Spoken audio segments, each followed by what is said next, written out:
So today we're hosting a webinar to basically celebrate the launch of the Playing for the Planet's Carbon Calculator. And my name is Matt Anderson. I'm Playing for the Planet's decarbonization specialist. So I work closely with Alex and the rest of the Playing for the Planet team on all things decarbonization. So like I said, just really happy to have you here with us today. We've got some great speakers lined up from both the Carbon Trust and Creative Assembly, where we'll discuss how game studios can measure and cut their emissions using the Playing for the Planet Carbon Calculator and start translating measurement into action. And so just if you're not familiar with Playing for the Planet, so we're an alliance that supports the video games industry to take action on environment. And so when members join the alliance, they make specific and measurable commitments on sustainability, such as reducing carbon emissions and also integrating green activations into games. And then the Alliance supports progress on these commitments by equipping members with resources and tooling, one of those being this carbon calculator, alongside events such as our annual Green Game Jam, which is an opportunity for studios to get involved in showcasing green activations in their games.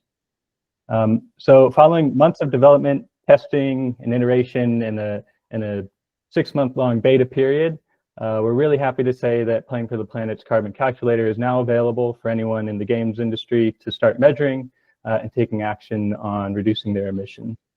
So this calculator actually builds on a couple years of work at Playing for the Planet, which goes back to a report we did a couple years ago called Untangling the Carbon Complexities of the Video Gaming Industry.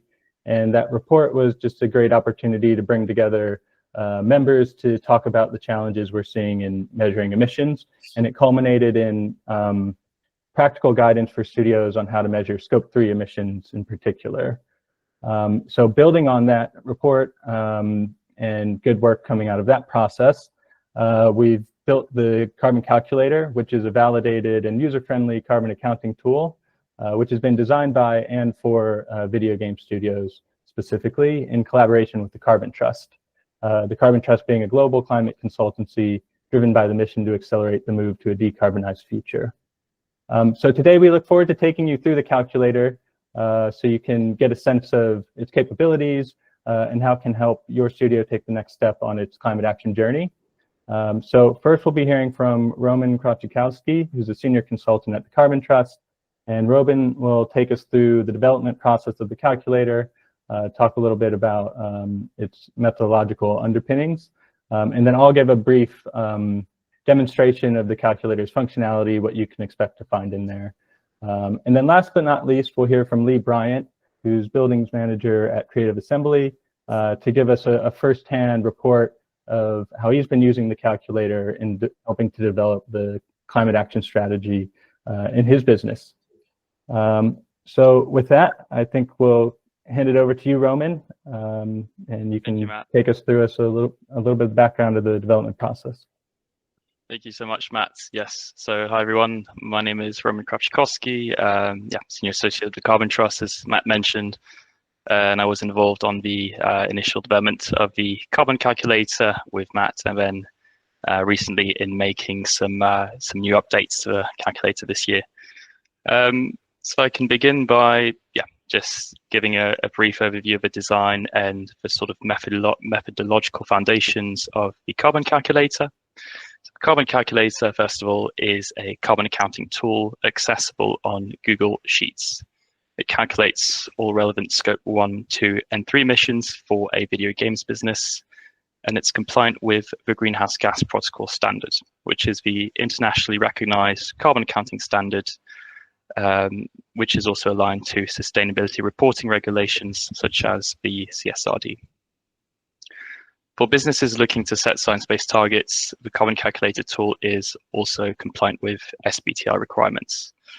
Then finally, the tool allows users to calculate their carbon footprint for a selected calendar year, ranging from 2018 to 2024. So a user can select a year within that range and then calculate their footprint. In terms of the foundations of a footprint, as Matt mentioned, the sort of impetus to create the carbon calculator is the Untangling report, which was co-authored, so Playing for the Planet and the Carbon Trust, and that was published in 2023. That report provides a background on sort of a typical emissions hotspots for video games businesses and an outline of how a video game studio would go about creating its footprint. So the typical data points we would expect for those material emissions hotspots and recommendations and best practices on how to calculate the footprint. So that was the starting point. Quickly, in terms of the primary tool, the primary objectives of the calculator. So how this can help you.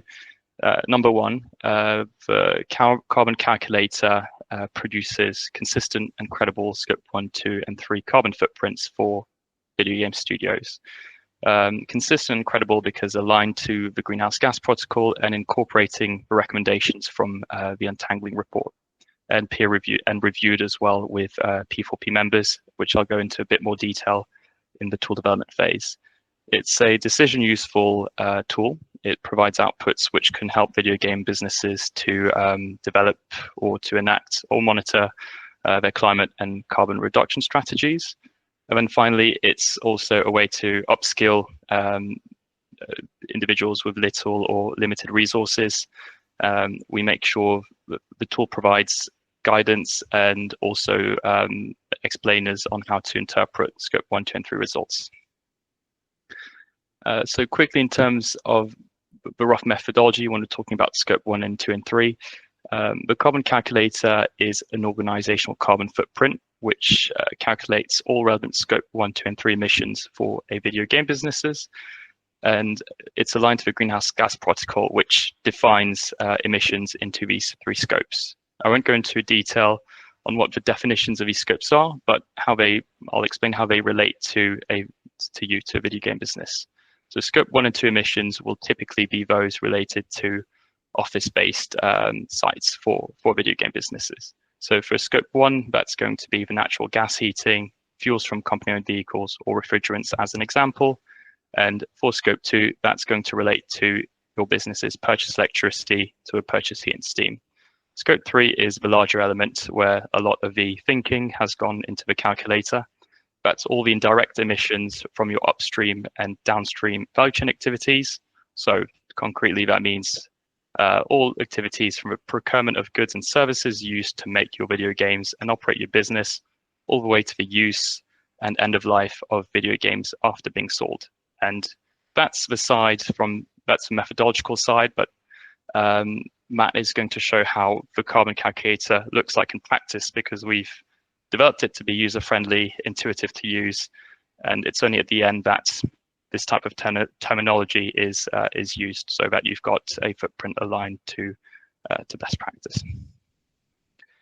In terms of a tool development approach, so as we mentioned before, the foundation was really the Untangling report that created the drive to design a carbon calculator.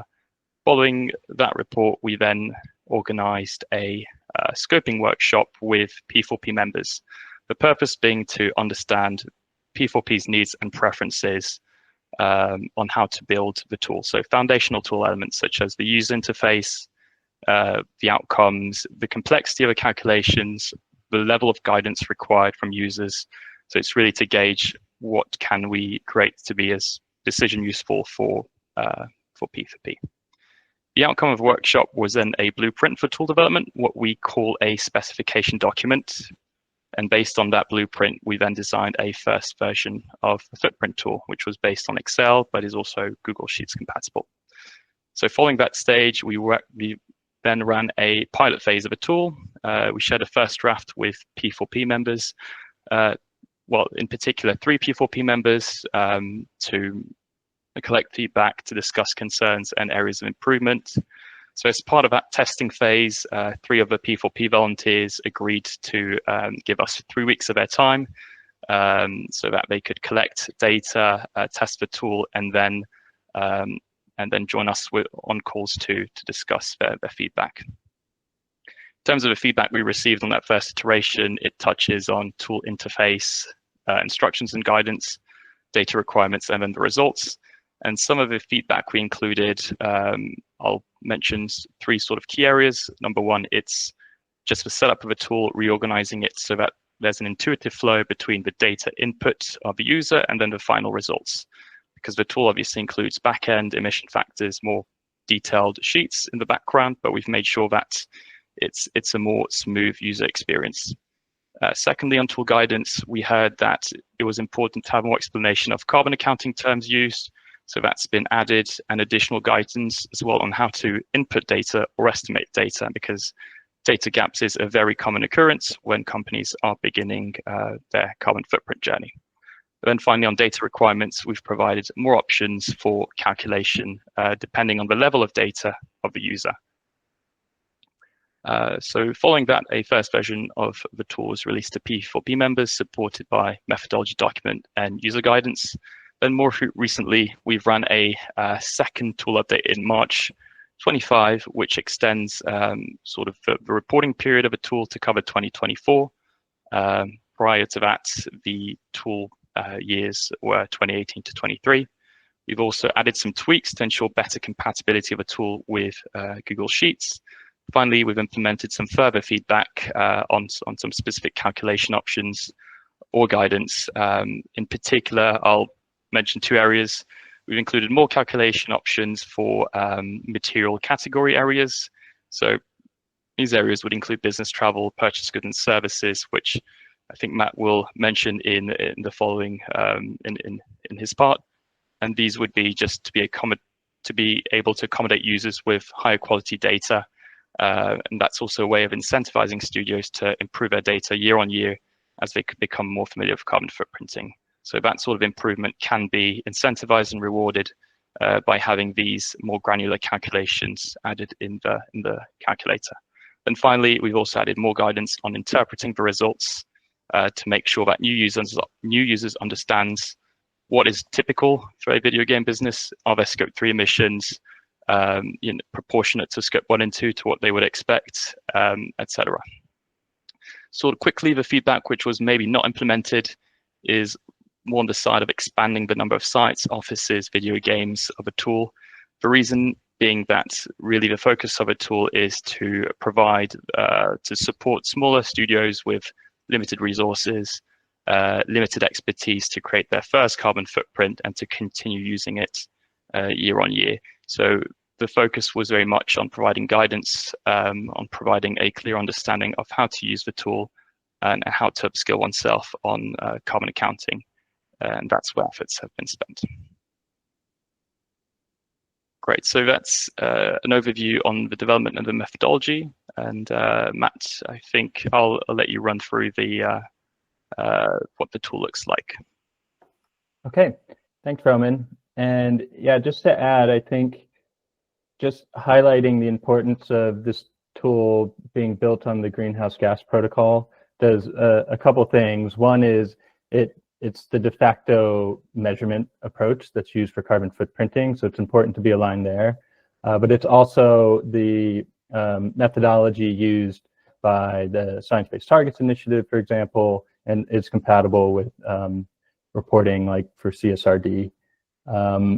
And also having this methodology document that really transparently describes the approach. So one, everyone can have a basis of comparison and also the understanding of how the calculations work. And two, just to have it out there to show our work, we felt was really important. So I just wanted to highlight those two things before I jump into giving a quick demonstration of the actual calculator.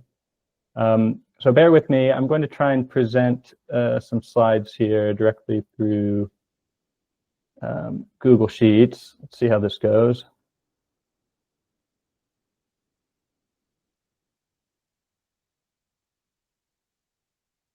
Okay, that's looking pretty good. So just the first thing to say is that the approach that we've taken at Playing for the Planet when developing the calculator is really thinking about the whole climate action strategy. So we wanted to make sure that the calculator can support the entire process. So measurement, of course, is very important, and it's the cornerstone and starting point for a climate action strategy. So we wanted to make sure that the calculator can support the next steps and that the Alliance is able to help its members and users of the calculator to progress through to the next step. So starting with having a good measurement approach with credible results and using that then to set carbon reduction targets, develop transition plans, for example, and then really start to think about the opportunities for reducing emission. So that was our approach that we started out with when thinking about how best to design the calculator. And I'll also mention that the Alliance is working on additional resources that will then complement the calculator, such as guidance around target settings and things like that. So more help is on the way, and we view this really as a starting point. So we also mentioned that the calculator has really been designed to be tailored to the emissions relevant to video game studios. Roman talked about scopes 1, 2, and 3, the greenhouse gas protocol.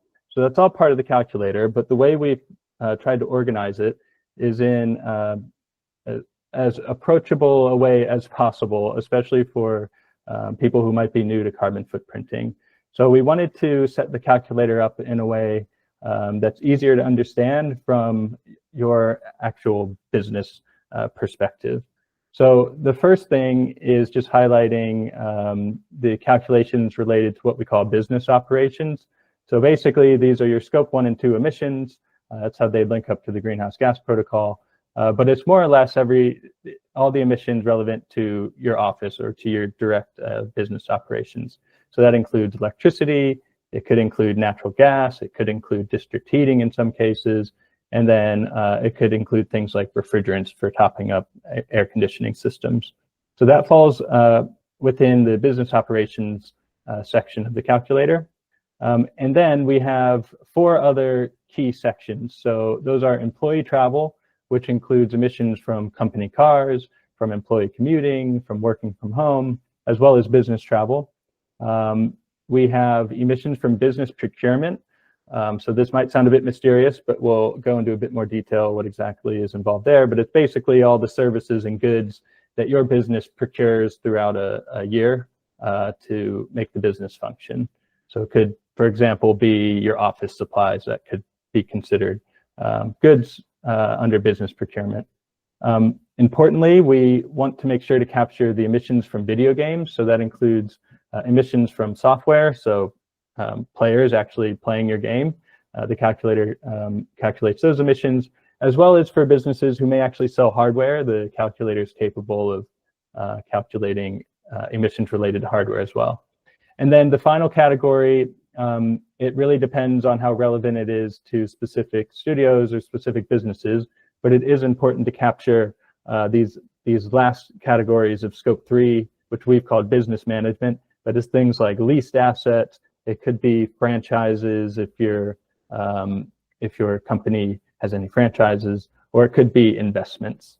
And those are important to capture, one, for completeness and to make sure it's aligned with the greenhouse gas protocol, but as well, when they are relevant, they can tend to have quite an emissions impact. And then finally, within the calculator, we have presentation of the carbon footprint results, which gives you tables and figures to help extract the insights from the calculations. So this is broadly how the calculator is organized. Accompanying the calculator is a really helpful user guide that the Carbon Trust has put together. So this basically gives users a step-by-step approach to how to think about climate action, how to get up to speed on carbon footprinting, and then also some really helpful guidance around data collection and how to use the calculator. So this is just a really helpful resource to have sitting alongside the calculator as a reference for users. And as Roman mentioned, the calculator has been developed really to guide users through the process. So we recognize a lot of studios, this might be the first time they've done a carbon footprint, or might just be new to carbon footprinting or climate in general. And so we've included instructions on each sheet of the calculator, which really gives step-by-step instructions to the user on how to enter the inputs, where to go if you don't have a piece of data, for example. And then you can see like these info boxes on the right-hand margin. Throughout the calculator, you'll find these helpful extra bits of information which just add context to the data that's being requested of you. Okay, so just jumping in a bit to give you a sense of the capabilities of the calculator. So you can see I put some screenshots here of what you'll find in terms of user interface and data input sheets. But for business operations, the calculator can determine emissions for up to 10 offices. So again, this would include electricity consumption in your offices, any natural gas, if that's relevant for heating, for example, refrigerants, if that's used in your air conditioning system, if you have one. And in some cases, studios, and this I think is common in the Nordics, might have a district heating system for heating. So it's important that we are able to capture all of those different emission sources. So you can find all of those within the calculator. And then for employee travel, so as I mentioned before, this includes emissions from company cars, from employee commuting, and it also captures emissions from working from home. And we recognize that in some cases, it might be difficult to get the exact data we're looking for. So we do indicate where you can rely on assumptions built into the calculator if you don't have exactly the data. So there are ways to help you out through the process if you get stumped in data collection, where you can just rely on the fallbacks of the calculator and a bit more estimation. And then for business travel, so the calculator can estimate emissions related to transport, so flights, also things like taxis or rail travel, as well as capture emissions related to hotel stays. And in some cases, like you can see here an example, we can take quite a specific detailed approach to estimating emissions, such as having the total distance of flights across a year for your organization, but you may not have access to that level of detail, in which case we have fallback estimation approaches, such as using the total amount of spend on air travel in a given year. So we recognize that it might be difficult, especially when you're starting out, to capture all of this data in a high level of detail. So we provide fallback options.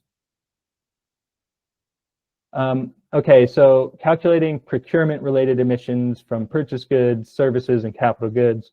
Again, these terms all come from the Greenhouse Gas Protocol, but these are known as Scope 3 emissions. And actually, we tend to see that this particular category, or these categories, can be quite a high emission source for most studios, if not the highest in some cases. So what we've done here is we've pre-selected certain categories that we expect to be relevant to studios. That way you don't have to go through this process of figuring out, going through a list of lots and lots of emission factors and figuring out which ones relate to your spending. We've gone through that process already in consultation with P4P members to determine which spend categories we think are most relevant. So this could include data center services, for example. It can include marketing and advertising, if you subcontract any development, as well as things like office supplies, office furniture, and computer equipment. So that's all captured here. I won't go into it in too much detail, but so this is using a spend-based approach. So basically taking data from your finance system to see what you've spent money on throughout the year. But the calculator also allows you to input specific emissions data if you have it.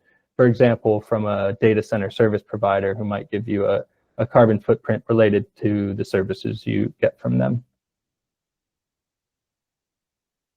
Okay, and so importantly, we want to make sure to capture emissions from video games, so from gameplay. So the calculator has slots to calculate emissions for up to 10 different video games. And it does this in quite a bit of detail. But again, like I mentioned, we've built in default values to help users out when you don't have all the detail that's requested of you. And in some cases, you can make estimates as you go to fill in some of the gaps if you're struggling on data collection. But essentially, you can get really specific emissions data by country, by platform, so the different consoles, for example, emissions related to internet connectivity of the game, as well as emissions related to VR systems and cloud streaming. So that's all calculated within the P4P calculator. And then, as I mentioned, just to make sure we cover all the bases, the calculator then captures the remaining Scope 3 emissions, such as leased assets, franchises, and investments, when those are applicable. In most cases, I would say it's not common, actually, for these particular categories to be applicable. But in some cases, for example, if you operate out of a WeWork, you might actually determine that that's considered a leased asset, in which case it could be captured in this category. So these options are available if they're relevant to your studio.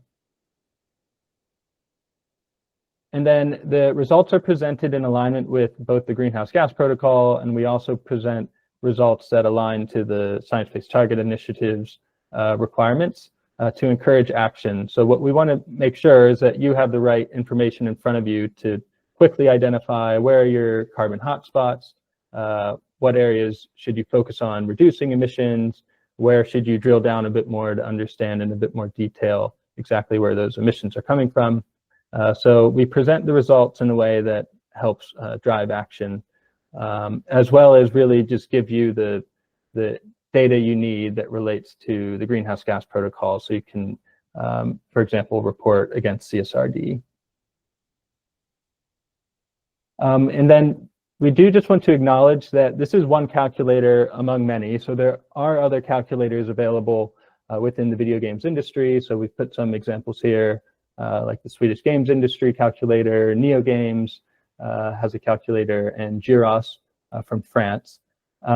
So we recognize that there are other options out there, and we've put together a carbon calculator waypointing guide, which you can find on Playing for the Planet's website. And this is just a helpful resource to take you through the different options that are out there, determine which one is the right fit for your studio. And it also, of course, includes the Playing for the Planet calculator in there. So I definitely recommend checking that out just so you can see what's available. And then just to say that, like I mentioned at the beginning, this is really a step along the climate action journey. So we recognize that measurement's very important, but it's really one of the first steps in the process to then transition to target setting, transition planning, and starting to reduce emissions across your business. So the calculator will help you to measure your emissions confidently. So you know it's backed by the Greenhouse Gas Protocol aligned methodology, and you'll also have support from Playing for the Planet and decarbonization experts as you go through using the calculator. It will also help you to identify emission hotspots and figure out where the reduction opportunities are across your business. And then really important is it will help you to work towards solutions to reduce emissions and engaging with the growing network of practitioners across Playing for the Planet. And for example, there's working groups set up within the Alliance that are tackling different hotspots across the industry. So it's really helpful to have engagement across those groups as well. And so rounding things out, we do ask for a one-time access fee, which supports the cost of annual licensing of the calculator, as well as annual updates to things like the backend data and emission factors. So for Playing for the Planet members, the calculator is included in your existing membership. And then for micro studios, which have less than 50 staff, you can access the calculator for free. And then there's a tier system of fees depending on the size of your studio. So starting out at $500 for small studios from 50 to 100 staff, and going up to $1,500 for extra large studios with 1,000+ staff. You can find out all the details at the link here, playingfortheplanet.org/carbon calculator. There's an FAQs in there, and also just a way to get in touch with us if you have more questions or are interested in accessing the calculator. Okay. So I should mention, if you have questions, feel free to put those in the chat. And we plan to have a brief Q&A at the end. But before we get there, we have Lee with us here from Creative Assembly, who's actually been using the calculator. And I think it'd just be really helpful to hear from you, Lee, and see what your experience has been. And maybe just for everyone's benefit, starting out with just a quick background of what your experience with carbon footprinting was before using the calculator, and how you found the process of getting going. Yeah, sure thing. Thanks, Matt. Hi, everyone. My name's Lee. I'm the buildings manager at Creative Assembly. So yeah, just give you a little bit of context of where I and the company were at when I was using the calculator. Obviously, I work for Creative Assembly in the facilities team. Not sure about the general level of knowledge in regards to sustainability and carbon accounting with you all on this call, but certainly I had and I still have very limited knowledge of carbon accounting specifically and sustainability more generally. So it's an interesting kind of project for me to undertake to use this. CA's parent company, Sega Sammy, does have a sustainability strategy that includes a commitment to achieve a net zero by 2050. But at the time of testing the calculator, this hadn't been cascaded down to us here at CA. And there were no, or at least very minimal resources dedicated to sustainability initiatives within the company. With that said, there was some grassroots sustainability work carried out by previous employees that had left the company during a restructure in late 2023. And this did include engaging with Playing for the Planet. So in early 2024, I picked up on their work, and that was purely due to a personal passion for sustainability and sustainable development. And so when I did that, my goals were to look at achieving compliance with environmental regulations, develop a formal environmental management system, which consists of improving management of compliance documentation and recording environmental data. It was to drive the sustainability agenda within CA and advocate for sustainability as a consideration in the wider company strategy and operations, and to begin measuring our carbon footprint with a view to reducing emissions, which is obviously where this work with the carbon calculator comes in. So yeah, when this initiative kind of came up from Playing for the Planet, and they offered out a license for the beta version of the calculator, obviously I was very keen to jump at that opportunity to engage with it. When I took on usage of the calculator, I had a few desired outcomes that I kind of had planned. I'd never used a carbon calculator before, and so I wanted to learn about carbon calculator usage, just looking into things like formatting, types of data, what outcomes I'd expect, etc. I wanted to identify a process for collating data that I could develop and improve upon in subsequent years. And I appreciated this would be a longer term endeavor. So, you know, I was in it for kind of the long haul. I wanted to identify which stakeholders to engage for various data sets across the business. And I wanted to engage those stakeholders in the process with a view to developing business relationships and driving the conversation around sustainability. And finally, I wanted to gain an idea of our carbon footprint with a view to setting reduction targets. And obviously now I realize how ambitious this was at the time, but we've all got to start somewhere, right? So getting started, looking at the user guides, obviously the calculator, as Matt has just shown you, comes with a fantastic user guides and gives great advice for first-time users. It gives excellent tips that reflected some of my desired outcomes, as I just mentioned, such as setting clear objectives and engaging stakeholders. And when I read this, it validated the path that I'd set out and also offered further points I hadn't considered, such as documenting my process and above all, staying positive and keeping the process fun, which was a nice little point to include in there. The guide was also a useful learning resource in itself, as it offered further resources for further learning, such as links to the SME Climate Hub, which I hadn't been aware of previously, and a section on carbon footprint in a nutshell, which I think Matt just outlined, which obviously includes a breakdown of scopes 1, 2, and 3, and how a typical game studio's emissions might be categorized under these scopes. Finally, the guide included tips on what data might be required for each section and where in the business this data might be acquired. Although to be fair, when I was using the calculator, I did find the calculator itself quite intuitive, and that process kind of fell into place fairly organically, but it was good as a starting point and for kind of setting a plan out for which areas of the business to approach. So yeah, when it came to actually acquiring and inputting the data, I had ready access to some of the data due to my position in the facilities team. and the data I'd begun recording as an element of my environmental management system. Specifically, this related to gas, electricity, and refrigerant usage, which made the first tab business operations, as Matt just showed you. It made it quite straightforward to populate. However, whilst inputting this data, I did notice gaps in our refrigerant register and missing consignment notes from work carried out on the AC units we have on site. And so I had to follow up by discussing this with our contractors to address the compliance shortfall there. So it's fair to say that the process of gathering data for the calculator inadvertently served to identify and address gaps in our environmental legal compliance, which was kind of a happy byproduct that I hadn't intended.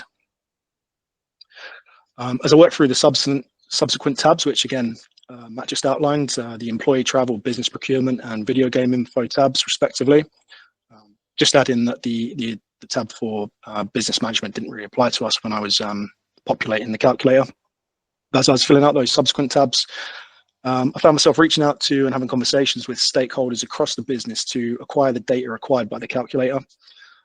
And a couple of the examples of these were, for example, the people partnering department. I engaged with those for historical employee headcounts during the reporting period that I was covering. And with them, I had discussions on how we might acquire data on numbers of employees commuting to work and their methods of traveling to work, etc. And that was tricky, especially in the hybrid context. So an interesting conversation was had there. I also engaged the studio support team for data on business travel. And actually, these discussions enabled me to be copied in on monthly travel data from our external business travel partner. So I'm able to access and record that data directly going forward as kind of a systemized approach to recording that data. I spoke to the finance team for the procurement data. And this engagement led me to interesting conversations with them regarding the terminology used for purchase goods and services in the calculator versus the terminology we use as a business, and how each might be interpreted to ensure all data is recorded and double counting is avoided. Additionally, due to the structure of our business, Sega is our parent company, so some of the data I had to inquire with Sega's finance team. And when I spoke to them, they actually challenged my request for some of the data, which was also an interesting conversation and a lesson to me personally. It taught me the importance of keeping stakeholders informed early on in the process, especially as some of the data requirements might be sensitive, and the business might not be so ready to kind of relinquish them for unexplained processes. So that early stakeholder engagement became kind of a very important fact to consider in future. I also spoke to the IT manager about data centers and learned about our engagement with AWS data centers. This led to conversations with him about our external data center usage. And again, that gave me access to our AWS user portal in order to directly access the data in future. Between the two of us, we also discussed how adjustments to future operations, would reduce our external data center usage and by extension, reduce this element of our carbon footprint. Ultimately, this taught me that business partners may be able to provide footprint data that I may otherwise not have been fully aware of. So previously I hadn't been aware of our external data center use and the extent to which we were using them. So once again, that was an interesting and quite an educational conversation.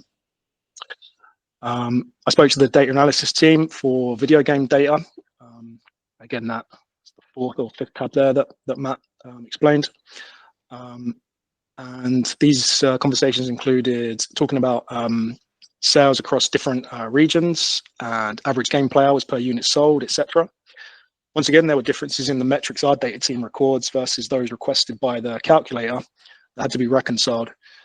For example, we generally record sales regionally, whereas the calculator requested sales by specific countries. But once again, I was really heartened by how engaged the data team were with the process and the conversations I had with them.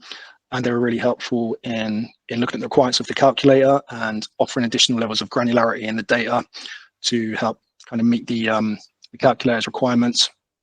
And once again, those conversations were very much two-way. They were very forthcoming in managing my expectations on how long data might take to acquire and giving general feedback on the challenges of the data that the calculator was asking for compared to what we have readily available in the business.